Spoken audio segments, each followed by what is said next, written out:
porque la Suprema Corte de Justicia de la Nación, ya saben que anda bien metida, pero bien metida la Suprema Corte, en eso de echar para atrás todo lo que tenga que ver con expropiaciones, decretos, o sea, facultades del presidente, pues. Cosas que son facultades del Ejecutivo, que se habían hecho y mal hecho en administraciones pasadas, en sexenios pasados, pero que ahora por alguna extraña razón están mal. Entonces, lo que hace la Suprema Corte es echar atrás el que el presidente pudiera adquirir unos terrenos para concluir las construcciones de las obras importantes para México. Creo que es el caso del Tren Maya, si no me recuerdo, les confirmo. Pero la Suprema Corte dijo con permiso. ¿Y por qué por qué dirán memes que por qué no te acuerdas? Porque la Suprema Corte últimamente anda en sesión extrema. La Suprema Corte está muy contenta sesionando, votando para que este tipo de decretos y acuerdos celebrados por el presidente se vayan para abajo. ¿Con cuáles empieza, digamos, que esta serie de golpes? Con los decretos que emite el presidente, más bien el decreto que emite en 2021, y aquí no me voy a equivocar, porque es muy importante que entiendan esta diferencia. El decreto que emite el presidente en 2021 para proteger las obras aplicándoles el que son de seguridad nacional y de interés público. Ahí el principal agraviado, el que metió un recurso de revisión y de amparo, fue el INAI, bajo el argumento de que, pues como estaban declarando las obras de seguridad nacional de manera indirecta, ya no se iba a poder solicitar información porque iba a estar resguardada por seguridad nacional y eso representaba un riesgo para la rendición de cuentas. Aunque, de manera muy curiosa, dice de interés público. Entonces, el propio INAI le entra al juego y ahí es donde, después de una revisión, la Suprema Corte primero suspende y después nulifica por completo el decreto del 2021. Cuando hace esto la Suprema Corte, inmediatamente el INAI, más bien el presidente Andrés Manuel López Obrador, emite un segundo decreto, siendo mucho más específico por las obras que faltan. Ya solamente estamos hablando de los aeropuertos que se están construyendo en el sureste, el Tren Maya y el corredor interoceánico. En el 2021 todavía estaba el AIFA, refinería, o sea, todavía había otras obras. Entonces, el presidente inmediatamente, cuando ve lo que está haciendo la Suprema Corte, que es la suspensión, todavía ni siquiera era la invalidación completa, emite un segundo decreto.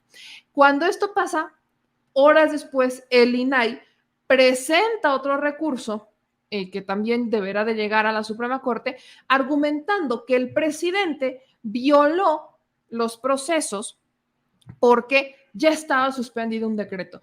Y aquí es donde me extraña mucho, porque se supone que los que están ahí tienen conocimientos legales, teóricamente. Y es que todo abogado sabe y debería saber que no es lo mismo, o sea, que si te están nulificando un acuerdo, o sea, lo que ocurre con el presidente es que presenta un acuerdo distinto, un segundo decreto diferente, sí similar, sí sobre el mismo el tema, sí con algunas obras, pero no todas, y todavía es más específico. Entonces, no estamos hablando de los mismos decretos. Aún así, el INAI quiso aprovechar lo que estaba haciendo la Suprema Corte para también tumbar ese segundo decreto que todavía no se ha dado.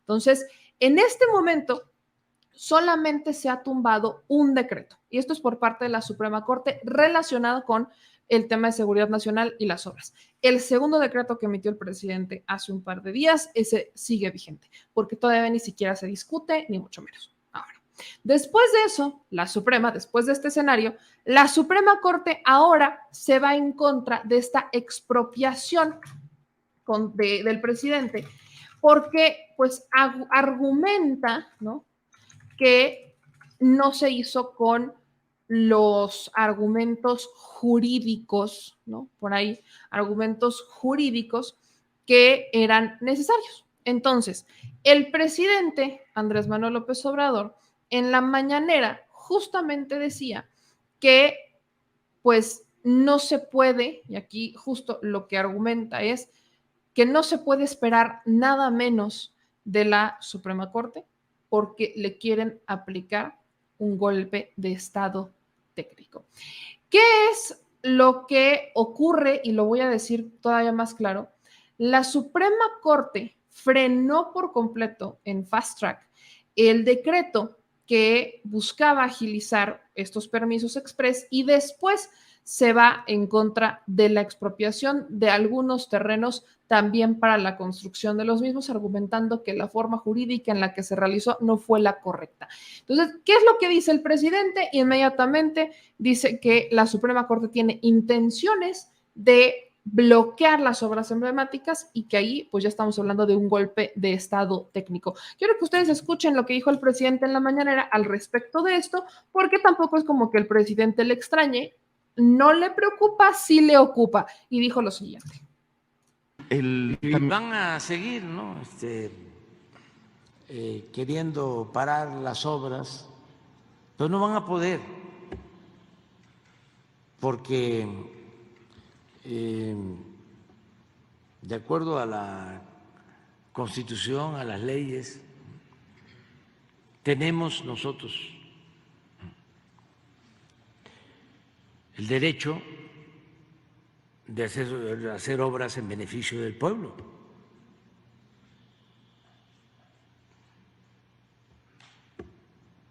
No se va a poder cancelar las obras, no se puede.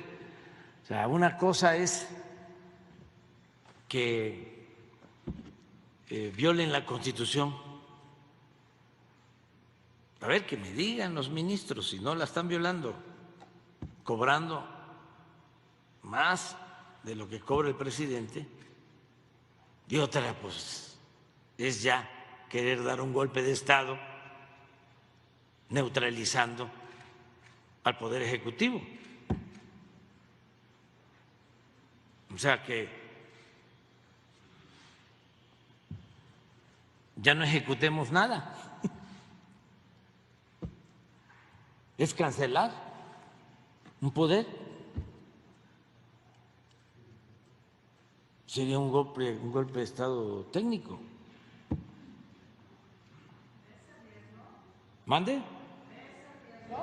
¿Con los mandatos judiciales? Sí, un senador del PAN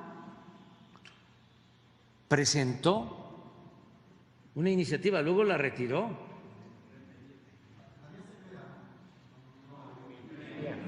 Rentería.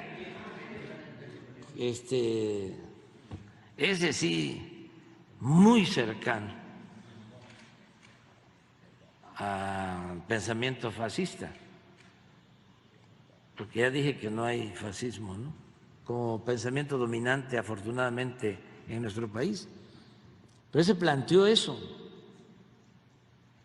de que se me destituyera.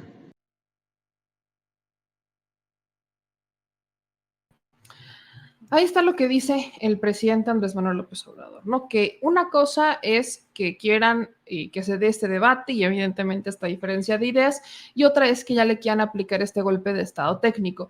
Prácticamente o sea, un golpe de estado técnico, ¿cuál es la diferencia entre un golpe de estado y un golpe de estado técnico? Que un golpe de estado inmediatamente necesitas, el ingrediente principal son los militares, las Fuerzas Armadas. El ingrediente principal de un golpe de Estado es que las Fuerzas Armadas participan activamente en el golpe de Estado, que es algo que es exactamente, que ellos son los que se rebelan, que ellos están, o sea, que ellos están muy fuertes participando en el golpe de Estado. Eso es algo que pasó, por ejemplo, en Bolivia, eso es algo que ha pasado en países de Latinoamérica actualmente. Aquí no hay militares, evidentemente, en el ingrediente, ni siquiera en el menú, ni en la receta, porque los militares están del lado del presidente. No todos, porque todavía hay unos que otro por ahí que son los menos que andan en contra, pero ¿cuál es la diferencia con golpe de estado técnico? Estamos hablando del famoso lawfare, que es cómo empiezan a conspirar distintas instituciones, o sea, otros poderes, y además viene el ingrediente del empresariado. Estamos hablando de organizaciones, poderes que no son necesariamente el gobierno en turno, que ahí es en donde entra el ingrediente de empresarios como Claudio X González, asociaciones civiles ligadas exactamente a los mismos empresarios, y que ¿Quién también está ligado a estas mismas organizaciones? Pues personajes como ministros de la Suprema Corte, abogados, jueces. O sea, es una parte mucho más técnica. Viene todo este aparato legal, el que busca tumbar a alguien con el que no están de acuerdo.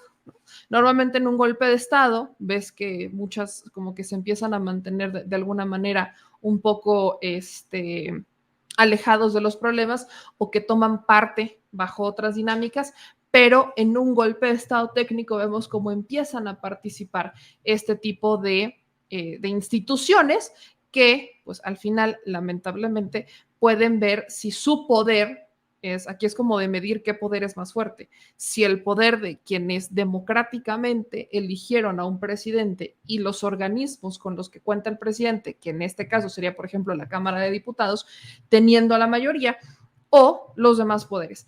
El riesgo que se correría, por ejemplo, es si el presidente no tuviera la mayoría en las cámaras. Ahí sí habría un riesgo de que tumbaran al presidente. Si Morena, PT Verde en coalición no estuvieran unidos y no tuvieran esta fortaleza o que no tuvieran esta mayoría en la Cámara de Diputados y en el Senado de la República, ahora sí que ahí aplica sea quien sea que esté, sí pudiera llegar a aplicar el famoso golpe de Estado técnico, porque verías a estas distintas instituciones utilizando recursos legales en contra, en este caso, del presidente Andrés Manuel López Obrador para obstaculizarlo. En el caso del golpe de Estado técnico, no es necesariamente que quieran sacar al presidente del país, sino que quieren bloquearlo, lo quieren desestabilizar, lo quieren amarrar de manos. Ese es un golpe de Estado técnico. Ahí vas a estar sentado, pero vas a hacer, pues no vas a operar. O sea, no es como tal, te voy a sacar porque no pueden. Insisto, no hay manera que lo puedan sacar. Tampoco a estas alturas lo van a poder sacar. Estamos a un año de que más de un año que el presidente termine su administración. Ya no es, digamos que, vamos a sacar al presidente. No, pero sí lo pueden amarrar de manos o eso es lo que van a intentar, amarrarlo de manos. Y digamos que lo contraproducente de todo esto es que si bien como hay una mayoría en la Cámara y en el Senado que no les permite sacar al presidente mediante recursos legales como el que presenta Julen Rementería, que después retira, sí pueden nulificar lo que pasa o hacerlo más tedioso lo que pasa en la Cámara de Diputados, porque no se tienen los votos suficientes para hacer reformas constitucionales. Ese es lo delicado del tema, que para muchas de estas cosas se requerían reformas constitucionales que desde el inicio frenaran. Muchos de nosotros alegábamos una reforma constitucional en materia judicial, o sea, alegamos muchas veces, ahora sí que aquí se les dijo, se les avisó e incluso se les repitió durante los primeros 3 años del presidente que eran necesarias ciertas reformas aparte que las del presidente proponía, como una reforma en materia judicial. ¿Por qué? Porque ahí era más fácil conseguir los votos. No nada más era Morena, PT, Verde, también estaba el PES, el Partido del Encuentro Solidario, era Encuentro Social, es que es lo mismo. Entonces, era este partido. Lo que pasa con Morena en el 2021 es que este partido pierde el registro. Entonces ya no pudieron ser 4 partidos, se quedaron siendo 3. Y eso hace que Morena pierda los votos para tener una mayoría calificada que le permita sacar reformas constitucionales sin tener que recurrir a los votos del PRI, de Movimiento Ciudadano o del PRD o el PAN.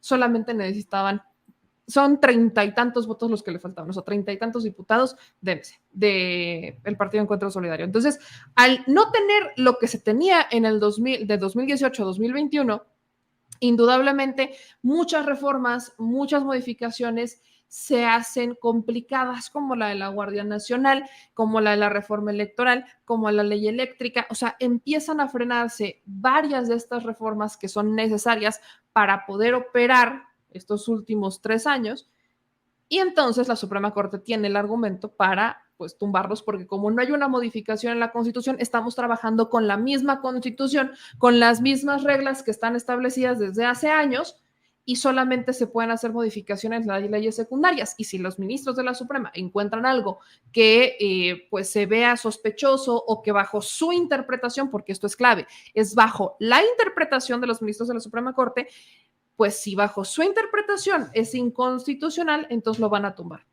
Por eso es necesario entender todos lo importante que es tener una Cámara de Diputados. Si queremos una transformación de este país, necesitamos tener mayoría en la Cámara de Diputados, mayoría en el Senado de la República y una mayoría amplia que permita que se hagan reformas constitucionales para que desde ese momento se le quiten este tipo de recursos a los ministros de la Suprema Corte con los que todavía no tenemos una mayoría que esté de acuerdo a la transformación. Esta es la realidad. O sea, son 11 ministros y actualmente son solamente 3 o 4, a veces 3, a veces 4, y deberían ser 5, porque aparte deberían ser 5, pero si son 3, a veces son 4, los que están del lado de la transformación. Nada más. Eso es lo que pasa con la Suprema Corte. Eso se refiere al presidente, que intentan aplicarle un golpe de estado técnico al quererlo atar de manos mediante el bloqueo legal de lo que él considera necesario para transformar al país bajo la política de la 4T. Esa es la diferencia entre un golpe de estado técnico y un golpe de estado que no existe, aunque Denise Dresser. Y fíjense que es curioso. Un golpe de estado técnico, en palabra, en un sinónimo puede ser un sabotaje. Sí, ¿no? exacto, un sabotaje legal de las instituciones del país, exactamente. O sea, aquí no hay militares en el ingrediente, no están, pero este golpe de estado técnico me hace recordar a Denise Dresser, porque fue justo Denise Dresser la que había dicho que el presidente, se acordarán en una de sus columnas, ya tiene muchos años, no muchos, tiene un ratito, trae como 1 año, 2 años, que Denise Dresser dijo que el presidente quería aplicar un golpe de estado técnico. No, porque no fue este año, o sea, tiene ya un rato. No voy a decir años, porque cuando uno dice años, interpreta que ya, no, fue hace 1 año, año y medio, 2, años de pandemia, en la época pandemia. En ese momento, Denise Dresser dijo que el presidente estaba aplicando un golpe de estado técnico. ¿Cómo? ¿Se dan cuenta cómo no es posible un golpe de estado técnico aplicado desde el propio presidente? No hay manera. Porque incluso parte del golpe de estado técnico en ocasiones puede venir incluso desde el extranjero. Exactamente. De gente opositora que no está de acuerdo con el régimen actual y entonces empiezan a hacer esas confabulaciones para desestabilizar al Estado. Exactamente. Entonces, o sea, un golpe de estado es tomar por fuerza de manera repentina el poder. Y los únicos que tienen la manera, la fuerza, o sea, aquí cuando la palabra clave es fuerza, los únicos que tienen la fuerza para tomar el poder son los militares. Son los únicos, no hay nadie más. ¿Cómo se llaman los? Porque es por fuerza, los del Vox. Eso es un sabotaje, eso es un parte de, podría ser como un parte de... ¿De un golpe de estado técnico? No. Al empezar a influenciar. No, espérate, porque tampoco tienen tanta fuerza. O sea, son más, o sea, oye, espérate. El golpe de estado es forzosamente militares. Entonces, cuando sí, Denise Dresser le empezamos a corregir el tema de, pues es que no hay militares, hija, no puede ser un golpe de estado, ella dice, es que es un golpe de estado técnico. ¿Qué diantres hablas? No puede ser un golpe de estado técnico porque al que le aplicas el golpe de estado es al poder, y si el poder es el presidente, entonces explícame cómo es posible que él mismo se va a aplicar un sabotaje a él. Ahora ya lo podemos entender con mayor claridad. Entonces, para ser todavía más claros, el golpe de estado técnico se refiere a este sabotaje de distintas entidades mediante los recursos de amparo. O sea, es todo un desplegado legal y jurídico para contener, bloquear, sabotear, obstaculizar lo que en este momento está haciendo el presidente. Ese es el golpe de estado técnico. Entonces, como no lo pueden sacar, porque ni Yulén Rementería puede, pues simplemente no más no jala. Aquí hay muchos que me preguntan que si el presidente no puede hacer un cedillazo. Sí podría. De que puede. O sea, el presidente, y miren, que a estas alturas no me extrañaría que lo hiciera. O sea, el presidente, digamos que ha querido dar un ejemplo de que es diferente a los demás. Curiosamente, haga lo que haga, así en administraciones o sexenios pasados lo hayan hecho de maneras horroríficas y no lo hayan cuestionado, ahora es lo peor. O sea, porque solamente lo hizo Andrés Manuel López Obrador, es lo peor que puede pasar. Entonces, el presidente ha intentado justamente manejarse lo más prudente posible en algunas cosas, justamente como son los ministros de la Suprema. Entonces, y esto lo voy a rescatar porque él lo ha dicho muchas veces, eso sí, tendrá 2 años que le pregunto al presidente sobre una reforma al Poder Judicial y él me decía que no, que su estrategia era ir nombrando a los ministros que fueran de las renovaciones de ministros, personas que comulgaran con la transformación del país para que entonces ellos se encargaran de hacer esta depuración. Y trácateles, que no jaló. Y el caso particular cuando el presidente habla de una traición, estamos hablando de los primeros 2 ministros que él promueve y que votan y que quedan como ministros de la Suprema. Los primeros 2, Carranca y Ríos Farjat. Estos 2, si estuvieran realmente con la 4T, entonces tendríamos 5 ministros que perfectamente con sus votos sería suficiente para bloquear y que no se declaren inconstitucionales algunos. ¿Por qué? Para que algo se declare inconstitucional necesita 8 votos de la Suprema. 8. Si no consiguen 8 votos, no se puede declarar inconstitucional.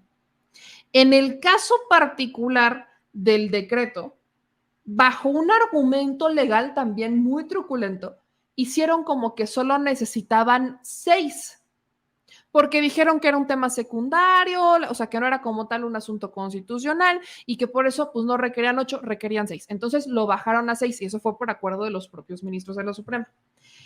De todas maneras, si tuviéramos 5 ministros, que a estas alturas los deberíamos de tener, y digo 5 porque el presidente solo ha nombrado 4, pero Saldívar se une a la lista. O sea, el ministro Saldívar como que es, digamos que hubo un cambalache. Entonces, Saldívar entra en la lista. Serían 5 ministros que con sus votos bloquearían todo esto. O sea, no es que sean mayoría, pero no dan los votos suficientes. Es así de sencillo. No los tenemos, porque hubo 2 que decidieron pasarse al lado oscuro del universo. Son del dark side. ¿Qué pasó? Desconozco, pero hubo 2 que son del dark side, ya propuestos por el presidente. Y había personas que me preguntaban también al respecto de esto, que por qué, por ejemplo, cuando estaba Saldívar no veíamos que esto ocurriera. Y esto es muy sencillo, porque sabían que el periodo de Saldívar iba a terminar y más de un ministro de la Suprema intentó congraciarse con la 4T y con Morena para obtener, digamos que su bendición y su apoyo para convertirse en presidente de la Suprema Corte.